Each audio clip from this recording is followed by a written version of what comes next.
திருப்புகழ் மெய்ப்பொருள் திரைகுறி சிறப்பு பாயிரம். எல்லாரும் ஞான தெளிஞரை கீழீர், சொல் கல்லெல்லாம் மாணிக்க கல்லாமோ, பொல்லா கருப்புகளை கேட்குமோ கானமயில் வீரன், திருப்புகழை கேட்கும் செவி. உண்மை அறிவின் தெளிவை உடையவர்களே, இங்கு கூறப்படுவதை நீங்கள் எல்லாரும் கேளுங்கள். சொல்லப்பெறும் கற்கள் எல்லாம் கல் என்னும் பெயரினது அளவில் ஒத்திருந்தாலும் மாணிக்க கல்லுக்கு சமமாகுமோ? ஆகாது. அதுபோல காட்டில் வாழும் மயிலை வாகனமாக உடைய வீரத்தன்மையை கொண்டுள்ள குமர கடவுளது அழகிய சிறப்பை, அதாவது முருகப்பெருமானின் இசையை கூறும் வண்ணப்பாட்டாகிய திருப்புகழ் என்னும் இச்சீரிய நூலை கேட்கின்ற காதுகள் பிறப்பினுக்கு காரணமாக இருக்கும் கொடிய கொடுந்துன்பங்களுக்கு ஏதுவாகிய இழிந்த பிறப்புடைய மனிதர் புகழை கேட்கச் செய்யுமோ? கேட்க மாட்டாது. விருத்தியுரை. ஞானத்து ஞானம் கூட்டல் அத்து என பிரியும். அத்து சாரியை, சாரியையின் அகரம். அத்தின் அகரம் அகரமுனை இல்லை என்ற தொல்காப்பியர் நூற்பாப்படி கெட்டது தெளிஞர், இதில் ஞகரம் பெயர் இடைநிலை. எல்லாம் என்பது முழுமை உணர்த்த வந்த உரிச்சொல். பொல்லாத என்பது பொல்லா என ஈறுகெட்டு நின்றது. கேளீர் முன்னிலை பன்மை ஏவல். ஈர் விகுதி. சொல் கல் சொல்லளவில் ஒத்து ஒளி உயர்வளவில் ஒவ்வாதிருக்கும் பல்லாயிரம் வகைப்பட்டு நிற்கும் கற்கள் எல்லாம் என பொருள் வந்து நின்றது. வெற்றிரும்பும் பொன்னும் தமணிய போர் மேவிய போல் என்ற சான்றோர் வாக்கும் கவனிக்க பார்ப்பற்று. மாணிக்கம் என்றது ஈண்டு நவமணிகளில் சிறந்து விளங்கும் செம்மணியை பொல்லா கருப்புகள் பிறப்பு இறப்புக்கு காரணமாகிய காமமாதிகளை உண்டாக்கி வைத்தலின் பொல்லா என்றும், கொலையாகிய கொடுமைகளை செய்து பெற்ற புகழ் ஆதலின் கருப்புகழ் என்றும் கூறிய நயம் கருதற்பாலது. மாநிலத்து பிறந்திருந்த மக்கள் குறித்து நிற்கும் புகழ் எல்லாம் கேட்பாரை அவாவுக்கு உள்ளாக்கி பிறப்பு தரும் தன்மையுமாயும், எமது முருகப்பெருமான் திருப்புகழ் அவாவை போக்கி பிறப்பறுத்து முத்தி பதந்தரும் தன்மையாவும் இருத்தல் பற்றி முறையே பொல்லா கருப்புகள் திருப்புகழ் என்ற சிறப்பு உற்று நோக்கத்தக்கது. வீரன் 1008 அண்டங்களை 108 யுகம் ஆண்ட சூரனை கொன்றதனால் என்பர். இன்னும் முருகன் ஞான வீரனும் ஆம், வேதனை குட்டி சிறையிட்டதோடு போதமூர்த்தியாகிய இறைவர்க்கும் குருவாய் நின்றமை பற்றி ஞான வீரன் என்பர். கடல் சுவரவும் மலை பிளக்கவும் வல்ல சக்தி வேலை தாங்கி அசுரரை ஒழித்த அமரரை காத்தருளியவர் ஆதலின் வீரன் என்றார். ஞானம் என்றது ஈண்டு பதி ஞானத்தை கேட்கும் செவி என்றதனால் செப்பும் நாவு கருதும் உள்ளம் என்பனவும் கொள்ள கிடக்கின்றது. ஒரு மொழியொளி தன் நினங்கோளர் குறித்தே என்பது கட்டளை. இச்செய்யுளில் திருப்புகளை கேட்கும் செவி ஏனை பொல்லா கருப்புகளை கேட்கா என்றமையால் ஞானமிலார்க்கும் எமது முருகன் பெருமையை கூறும் திருப்புகழ் ஞானத்தை உண்டாக்கி புத்தி பத்தி சித்தி முத்திகளை எய்துவிக்கும் என்பதும், சாரமற்ற மற்றவற்றிலும் சாவும் பிறப்பும் சாரச் செய்யும் தீய நூலிலும் சிந்தை செல்லாது என்பதும் பெறப்படும். இது அருணகிரியார் காலத்திற்கு பிற்பட்ட ஒரு பெரியார் கூற்று.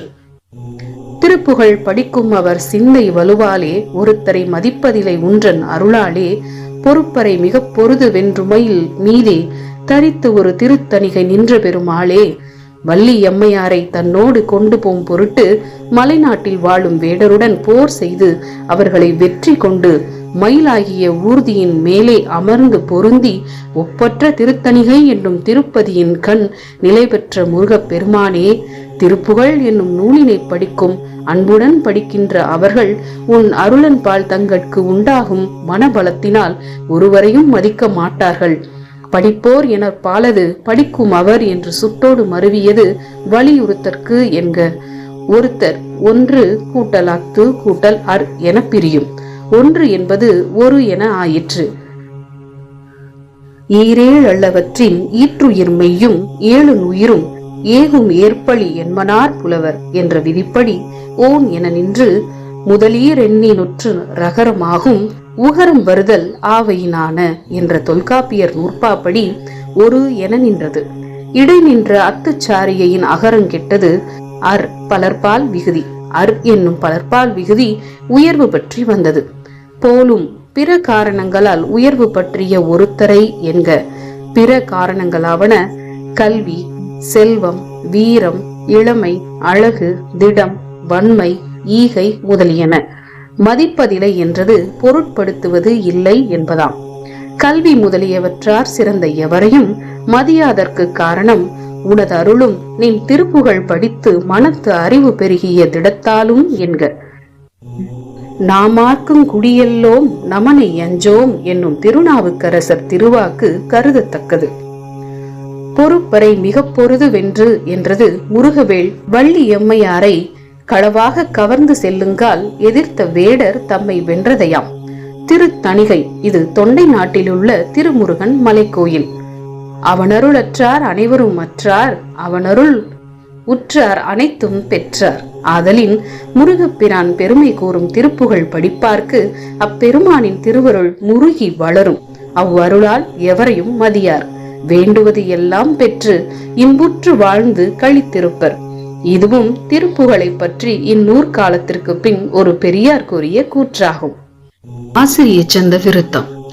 ஏறுமையில் ஏறி விளையாடு முகம் ஒன்றே, ஈசனுடன் ஞான மொழி பேசு முகம் ஒன்றே, கூறுமடியார்கள் வினை தீர்க்கும் முகம் ஒன்றே, குன்றுருவ வேல் வாங்கி நின்ற முகம் ஒன்றே, மாறுபடு சூரரை வதைத்த முகம் ஒன்றே, வள்ளியை மனம் உணர வந்த முகம் ஒன்றே, ஆறுமுகம் மான பொருள் நீ அருளல் ஒன்றே, ஆதி அருணாச்சலம் அமர்ந்த பெருமாளே, பழும்பதியாகிய திருவண்ணாமலையின் கண் எழுந்தருளி நின்ற முருகக் கடவுளே, ஆண்மையிலின் மீது ஏறிக்கொண்டு குன்றுகள் தோறும் விளையாடுகின்ற திருமுகம் ஒன்றும், சிவபெருமானுடன் ஞான மொழி ஓம் என்ற பிரணவ மொழியை திருவாய் மலர்ந்தருளும் திருமுகம் ஒன்றும், தன் கீர்த்தியை எடுத்துச் சொல்லும் அடியார்களுடைய தீய வினைகளை நீக்கி அருளுகின்ற திருமுகம் ஒன்றும், கிரௌஞ்சமலை பிளவுபடும்படி ஊடுருவி செல்லும்படி வேல்படையை செலுத்தி யாவரும் கண்டு களிக்க நிலை பெற்று நின்ற திருமுகம் ஒன்றும், தன்னை பகை கொண்ட சூரபதுமன் முதலிய சூரர்களை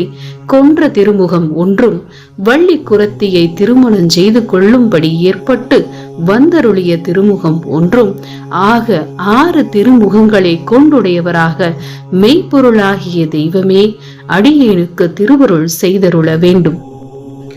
ஏறுமயில் ஆண்மயில், இதனை ஏறும் ஏற்றையும் ஒருத்தலும் களிரும் யாத்த ஆண்பார் பெயரென மொழிவ என்னும் தொல்காப்பியம் மரபியல் 558 நூற்பாவால் அறிக.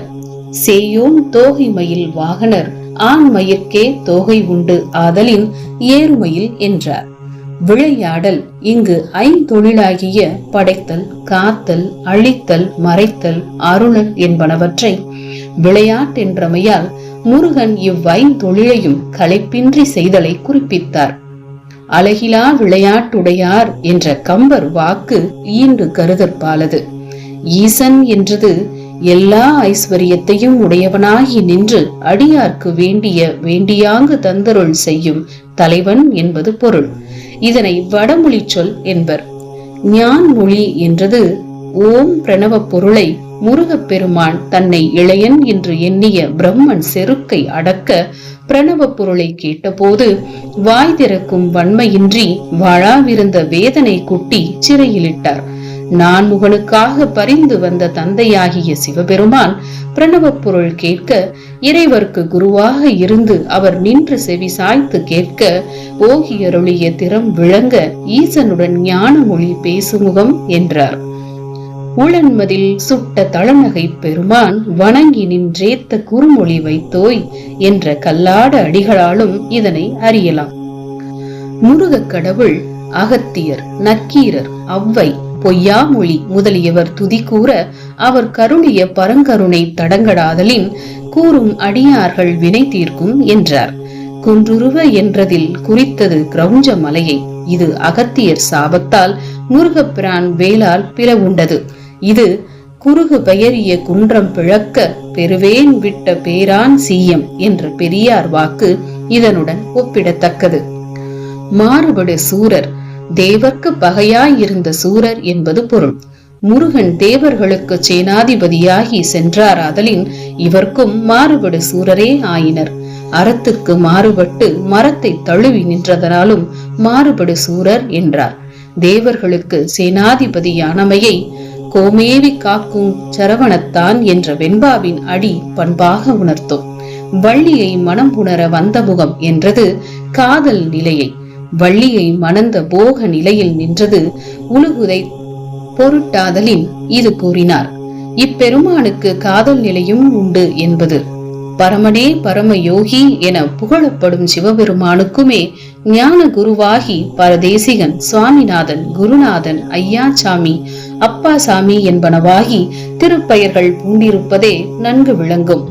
இறைவன் காதலனாய் இருந்து உலகிற்கு காதல் இன்பத்தையும், யோகியாய் இருந்து யோக முத்தியையும் அருளுவன் என மறைகள் முழங்கும். இதனை போகியாய் இருந்து உயிர்க்கும் போகத்தை அளித்தலோரார், யோகியாய் யோக முத்தி யுதவுலுதவும் ஓரார் என்ற சிவஞான சித்தியார் வாக்கானும் அறியலாம். இவ்வள்ளி அம்மையார் எம் முருக கடவுளுக்கு இச்சா சக்தி ஆவர். தேவயானையார் கிரியா சக்தி, சக்திவேல் ஞான சக்தி என்பர். இறைவரும் அவர் திருக்குமாரராகிய முருக கடவுளும் அபேதம். சிவபரஞ்சுடரே தனது ஈசானம், தற்புருஷம், வாமனம், அகோரம், சத்தியோசரம் என்னும் 5 திருமுகங்களோடு அதோ முகமாகிய 6 திருமுகமும் தோன்ற 6 முகமாக அவதரித்து அருளியவன் ஆதலால் 6 முகமான பொருள் நீ என்றார். பொருள் என்றது செம்பொருளை. இதனையே மெய்ப்பொருள், உண்மை பொருள், பதிப்பொருள் என பலபட கூறுவர் பெரியார். இவ்வாறு முகப் பெருமான் திருமுகச் சிறப்பையும் 12 திருக்கைகளின் வளப்பத்தையும் நக்கீரர் தமது திருமுருகாற்றுப் படையில் மாயிருள் ஞானம் மறுவின்றி விளங்க 12 கையும் பார்ப்பட இயற்றி என்ற அழகிய அடிகளால் கண்டறியலாம்.